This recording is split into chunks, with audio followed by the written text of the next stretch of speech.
Hello, हाय, नमस्कार मैत्रिणींनो. पुन्हा एकदा शंभूज क्रिएशन या चॅनलमध्ये तुमचं अगदी मनापासून स्वागत आहे. हे बघा, आपण ज्वेलरी ब्लाऊजची आज बॅक पार्टची कटिंग करणार आहोत.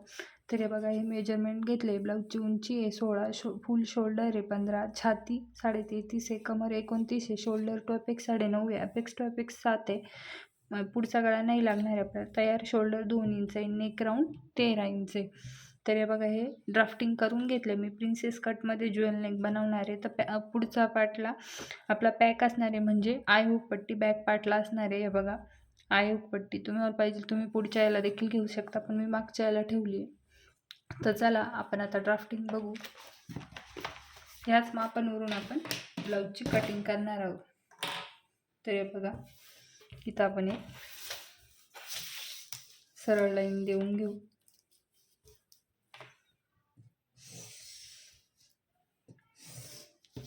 त्यानंतर आपलं शोल्डर किती आहे, ज्वेल नेक आहे, त्यामुळे आपल्याला त्याच्यामध्ये प्लस 1 इंच करावं लागेल, कारण ज्वेल नेक म्हणजे पूर्ण पॅक नेकमध्ये येतं. त्यामुळे आपलं 15 इंच शोल्डर आहे, तर आपण 16 त्याच्यात 1 इंच प्लस करून 16वर आपण 16चं निम्मं घेणार आहोत. तर 16चं निम्मं किती आलं, 8 इंच. तर हे बघा, इथून 8 इंचावर एक मार्किंग करायची. आता इथून डाऊन जायचं आहे आपल्याला. आता आपण जे डीप नेक होते त्याला डाऊन आपण किती जायचो, 1 इंच, पण याला 1 इंच नाही जायचं. हे पॅक नेकमध्ये येतो ज्वेल नेक, त्यामुळे आपल्याला डाऊन देखील आपल्या शोल्डरनुसारच जायचं आहे.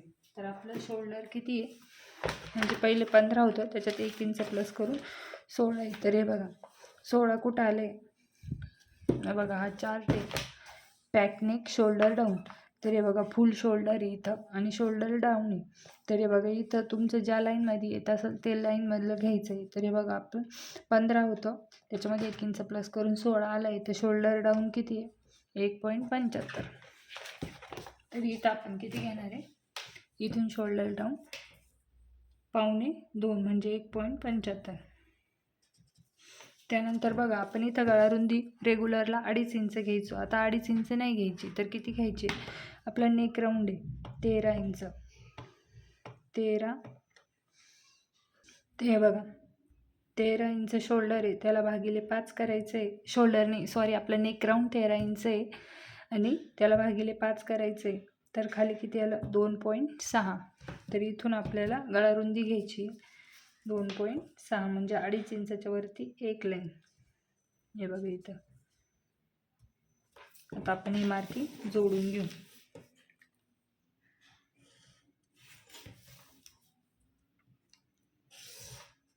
समजलं. शोल्डर आपलं किती होतं, 15, त्याच्यामध्ये 1 इंच प्लस केलं आहे, त्याचं निम्मं घेतलं आहे. त्यानंतर शोल्डर डाऊन देखील आपल्या चार्टनुसार केलं आहे. आणि हे आपल्या जो नेक राऊंड आहे त्याला 5ने भागायचं आहे आणि जे येईल ते इथं टाकायचं आहे. समजलं. त्यानंतर बघा, आपल्याला इथं आर्महोलची मार्किंग करावं लागेल. जेव्हा आपण आर्महोलची मार्किंग करू तेव्हाच आपल्याला चेस्ट लाईन भेटेल. त्यासाठी आपल्याला चार्ट बघावं लागेल. ते इथं आहे बघा, जो आपला पॅकनेक व डीपनेक फॉर्म्युला चार्ट आहे तो मी इथं दाखवते. हे बघा, हा पॅकनेक फॉर्म्युला आहे आपला. जेव्हा आपण डीपनेक घेतो तेव्हा डीपनेकचा वापरतो. आता पॅकनेक आहे, आता पॅकनेकचा घेऊ. तर आपली चेस्ट किती आहे, 33.5. तर कोणत्या लाईनमध्ये येते, दुसऱ्या. हे बघा, चेस्ट इथं दुसऱ्या लाईनमध्ये येते. तर आपल्याला काय करायचं आहे, हे बघा, हा फॉर्म्युला वापरायचा आहे. तर चेस्ट भागिले 6, 33.5 भागिले 6 अधिक 1 किती झालं, 6.5. तुमच्या ज्या लाईनमध्ये येत असेल तो फॉर्म्युला तुम्ही वापरायचा आहे. तर आपलं दुसऱ्या लाईनमध्ये येतो आहे, त्याच्यात 1 इंच प्लस करायचं आहे.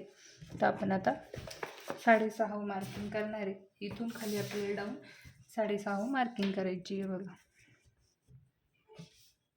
इथून असा टेप ठेवून 6.5 मार्किंग करायची. सरळ लाईन देऊन घेऊया.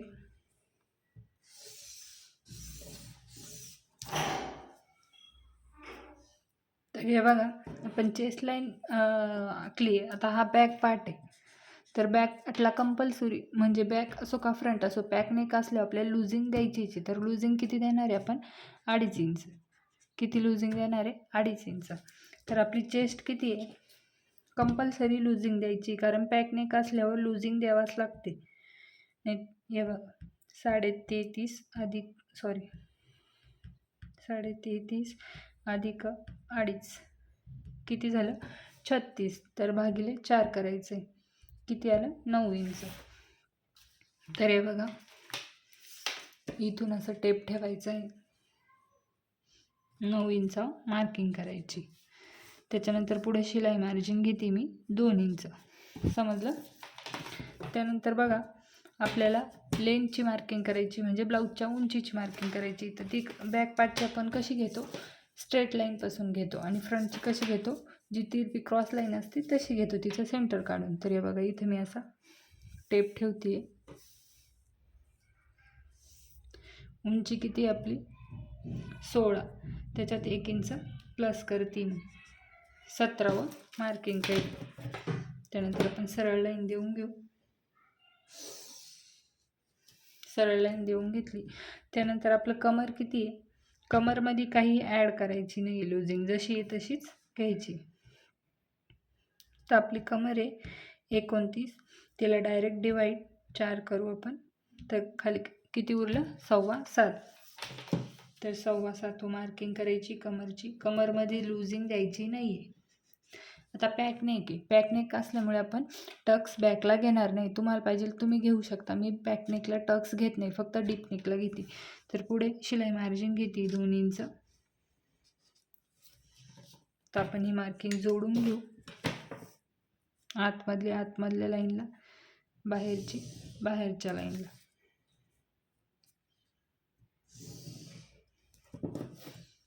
एवढं झालं.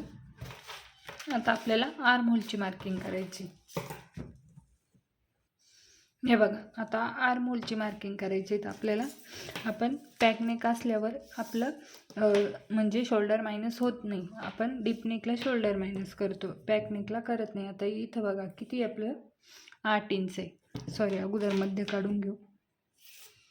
हे बघा असा टेप ठेवू, या लाईनचा मध्य काढून घ्यायचं आहे, मध्य मार्किंग करून घेते मी. त्यानंतर बघा इथं शोल्डर किती वरती 8 इंच, इथं जेवढं शोल्डर आहे वरती 8 इंच, तर सेंटरला आपल्याला अर्धा इंच कमी करायचं आहे. तर इथं किती येईल आपलं 7.5. हे बघा 7.5, तर इथं 7.5 आलं आहे.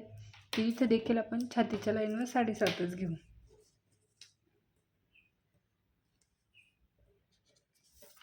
समजलं. त्यानंतर आपण आता हे जोडून घेऊ.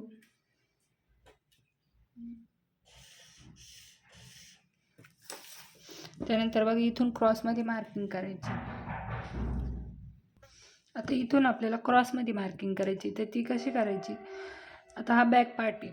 आता तुमची जर 40च्या आत असेल तर तुम्ही बॅकला 1 इंच आणि फ्रंटला 1.25 इंच करू शकता. आणि 40च्या पुढे असेल तर तुम्ही इथं बॅकला 1.25 इंच मार्किंग करायची आणि फ्रंटला 1 इंच मार्किंग करायची. तर आपली चेस्ट 40च्या आत आहे, मग आपण इथं क्रॉसमध्ये मार्किंग करणार आहे 1 इंच. तर आर्म फ्रेंच कर्वने आर्महोलचा शेप देऊन घेऊ.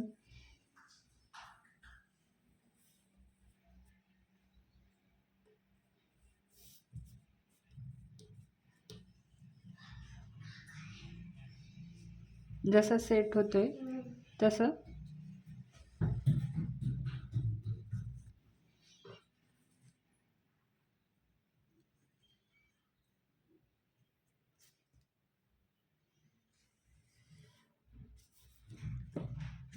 हे बघा आर्महोलचा शेप देऊन घेतलाय.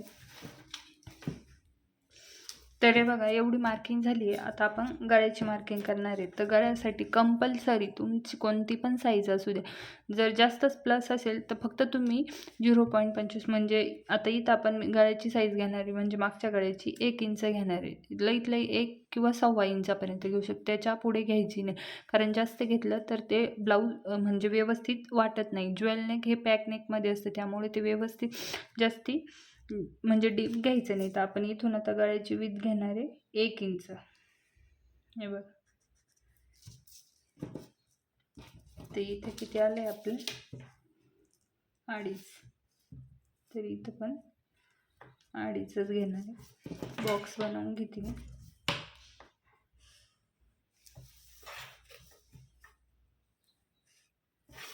आता बघा इथून आपण हाफची एक लाईन बनवून घेऊ, कारण आपल्याला गळ्याचा शेप द्यायचा आहे त्याच्यासाठी. म्हणजे या गळ्याच्या लाईनच्या खालीच आपल्याला, म्हणजे या लाईनच्या खाली आपल्याला गळ्याचा शेप द्यायचा आहे. तर या बघा,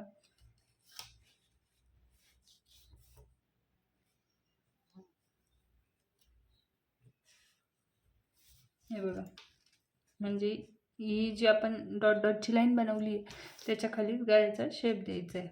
समजलं? एवढं बॅक पार्टची ड्राफ्टिंग आपली झाली आहे. तुम्हाला काही शंका असेल तर कमेंट करा, आपण नक्कीच शंका सोडवण्याचा प्रयत्न करू. तुम्हाला व्हिडिओ आवडला असेल तर व्हिडिओ लाईक करा. व्हिडिओ खूप मोठा होऊन जातो ताईंना, त्यामुळे या व्हिडिओमध्ये बॅक पार्ट सांगितला आहे, त्याच्या पुढच्या व्हिडिओमध्ये आपण फ्रंट पार्ट घेऊ. तर भेटूया पुढच्या व्हिडिओमध्ये. चॅनलवर आपल्या नवीन असेल तर चॅनलला देखील सबस्क्राईब करा, शेअर करा, लाईक करा. भेटूया पुढच्या व्हिडिओमध्ये. धन्यवाद.